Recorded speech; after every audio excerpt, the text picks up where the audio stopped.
a voté en faveur de résolution. ফিলিস্তিনের রাষ্ট্রের পক্ষে জাতিসংঘে ভোট দিয়েছে ভারত।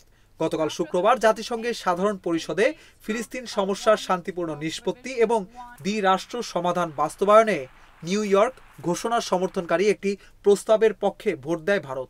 ভারতীয় সংবাদ মাধ্যম ইন্ডিয়া টুডের এক প্রতিবেদনে বলা হয়, এই প্রস্তাব উত্থাপন করে ফ্রান্স।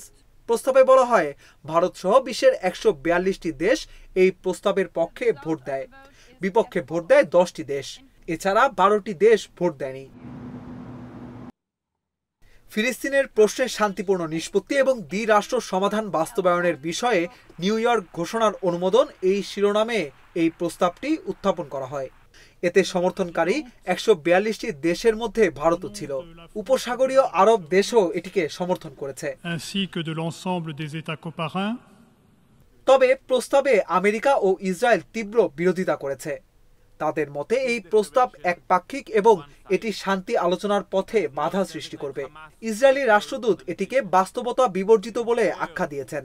প্রস্তাবের বিপক্ষে ভোট দেওয়া অন্যান্য দেশগুলো হলো Argentina, Hungary, Micronesia, Nauru, Palau, Papua New Guinea, Paraguay এবং Tonga. The reality that Hamas's terrorism on October 7th was the reason this war was necessary and